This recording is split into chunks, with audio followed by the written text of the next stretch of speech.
Birinci, ikinci, üçüncü, dördüncü, beşinci, altıncı, yedinci. Elə bir bax, Emildir, Mirandır, Novruzdur, İncidir, Ayandır. Bax, bu uşaqların adıdır da. Hərəmizin elə bir adımız var. Günlərin də adı var. Birinci günün adı Bazar ertəsi. İkinci günün adı çərşənbə axşamı. Üçüncü günün adı çərşənbə. Dördüncü günün adı cümə axşamı. Beşinci günün adı cümə. Altıncı gün şənbə. Yedinci gün isə bazar adları elədir. Hər günün özünün adı var. Yaxşı, birinci gün bazar ertəsi. İkinci gün çərşənbə axşamı. Bu günlərin həftənin üçüncü günü çərşənbə günüdür. Şahlar, bu günlərin çərşənbə günü bizim riyaziyyat məşğələmiz var. Biz riyaziyyat məşğələmizdə nələr öyrənirik? Deyin göreyim, riyaziyyat məşğələmizdə biz nələr öyrənirik? Bir deyək şahlar, əlinizi qaldıraq ki, mən sizi yaxşı eşidə bilim. Miran, buyur. Aferin. Aferin. Buyur Aysat, nələr öyrəndik? Riyaziyyat məşğələsində.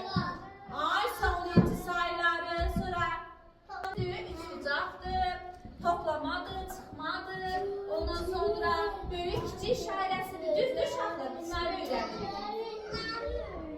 Uşaqlar, riyaziyyat məşğələsində dedik, bunları öyrənirik.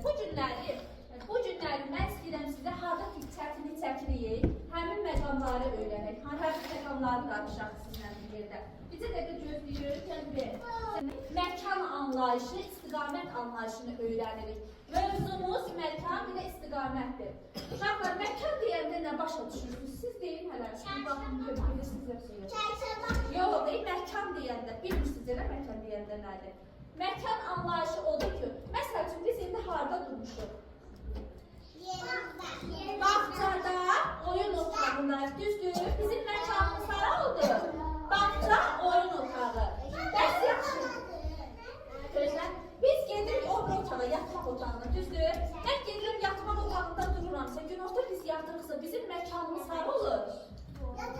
Ay, yatmaq otağı. Məsələn, çıxırıq, bağçanın həyətində, sürüşkəndə sürütürük, yerləncəkdə yerləmiyik. Bizdən soruşsalar, siz hansı məkandasınız? Biz nə cavab verəcəyik? Bağçanın həyətindəyik deyəcək, düzdür? Məsəl üçün, mən gedirəm, hamında əlimi yuyuram. Siz soruşursunuz ki, ay mənimə, siz hansı məkandasınız? Mən nə deyirəm? Deyirəm ki, mən bağçanın bayırındayam da əlimi yuyuram. Yaxşı? Məkan sözünü başa düşdünüz? Məsəl üçün, indi sizin mamanız haradadır? Bəzilərinizin maması işdə, bəzilərinizin maması isə evdədir. Biz bağçadan evə gedirik. Məkan anlayışı odur ki, uşaqlar. Məkan anlayışı odur ki, biz hardayıqsa, o bizim üçün məkandır. Başa düşdünüz? Yaxşı, sizə sual verirəm. Siz səhər hansı məkandaydınız? Səhər yuxudan durdunuz, evinizdə Ay, sağ olun. Evinizdə paltarınızı giyinib bağçaya gəlirdiniz. Hayır uşaqlar, məkan anlayışı deyəndə başa düşdük. Nə başa düşdünüz, onu mükəmməldirək. Bax dedim, səhər yuxudan durdunuz, əlinizi yudunuz, düzdür. Siz haradaydınız, hansı məkandaydınız? Evinizdəydiniz. Sonra hazırlaşdınız, gəldiniz hara? Bax, bağçada yemək yeyirik. Yemək yeyəndə harada yeyirik yeməyi? Mətbəx də məkandır, düzdürmü? Biz harada oluruqsa, bax tutaq ki, biz harada oluruqsa, ora məkandır. Məsələn, gözlüyün. Məkan sözünü başa düşdünüz də? Baxın, Tıktıq xanım. İndi Tıktıq xanım haradadır uşaqlar? Stolun üstündə. Bağçamızın oyun otağında, stolun üstündə. Mən sizdən sual verirəm uşaqlar. Deyirəm ki, ay uşaqlar, Tıktıq xanım haradadır? Bayırda. Bağçamızın bayırında. Yoxsa, indi Tıktıq xanımın yoxsu gəlir. Gedir kravatda yatır, bu bir otağa keçir. Gedir kravatda yatır. Tıktıq xanım hansı məkandadır? Yataq otağında. Aferin. Başa düşdünüz? Aferin. Çox gözəl. Baxın, məkan sözünü başa düşdünüz.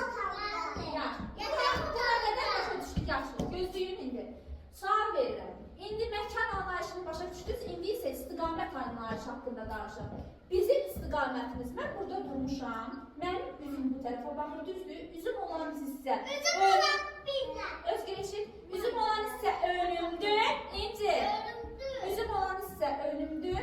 Və arxa tərəfim görürsünüz. Arxa tərəfim haradır ora? Arxamdır, arxamdır. Bu tərəfim. Yazı yazdığımız tərəf. Bax, yeməyi qaşığı götürük belə geriyə. Rahat şəkildə sağ əlimiz sağ tərəfimdir. Bu tərəf isə sol tərəfimdir. Uşaqlar, sağ əlimizlə yemək biz rahat şəkildə yeyirik. Sağ əlimizlə yeməyi biz rahat yeyirik, bəli. Amma sol əlimizlə yemək yeyəndə bir də görürsünüz üstümüzə tökülür. Düzdür, uşaqlar. Sol əlimizlə qaşığı tutanda biraz çətinlik çəkirik. Amma sağ əlimizlə qəşəng yeməyimizi yeyirik, yazımızı yazırıq. Düzdür. Bax, sağ əlinizi qaldırın deyəndə yemək qaşıq tutduğunuz əli qaldırırsınız, qələm tutduğunuz əli qaldırırsınız. Sağ əlinizi qaldırın deyə görün hələ. Sağ əlini qaldır. Qaşığı hansı? Tez yeməkdir ha. Yemək ye görün hələ. Onunla yaxşı rahat yeyəmirsən, amma bu birindən də yeyirsən axı. Ye bundan. Hansından rahat yeyirsən? Neysə yaxşı rahat. Bir nəfər mənə köməyə gəlsin. Emil gəl. Baxın uşaqlar. Emil burada durur. Emil burada durur. Emil. Bu istiqamətinə mən tıxarını qoyuram. Gözünü görək. Sıçan bəyi də gətirmək lazım uşaqlar. Şey var mı ki, tutuqlarım olsun, sıçan bəyi olmasın? Hə? Gəl belə. Gerçekten xeyirli. Ne çok şoğun görürüz. Aha. Neymiş ama? Belə dur, ürək, belə dur, qarşı. Bax, bu tərəfində topu qoyuram, bu tərəfində isə kubikimizi qoyuram. İndi uşaqlar, qulaq asın, Emilə baxın. Emil'in önünde ne var? Arkasında ne var? Aferin, sıçan bey. Bəs yaxşı, sağ tərəfində nə var? Sol tərəfində nə var? Kub. İndi uşaqlar, Emil'i mən fırladıram bu tərəfə. Emil'in arkasında ne var? Dur xanım. Emil'in karşısında ne var? Sıçan bey. Emil'in sağ tərəfində, ruçka tutduğu tərəfdə, qələm tutduğu tərəfdə nə var? Əli var. Sağ tərəfdə. Bax, Ayşəqlər, ayaqları fırlananda, bax, sağ tərəf bura düşmüşdü, bax bu əli. Amma Emil'i belə fırladanda, sağ duramsa durub, sağ əlim olan hissə sağ tərəfdir. Sol əlim olan hissə isə sol tərəfdir. İndi gəlin. Yoxlayaq görək nə dərəcədə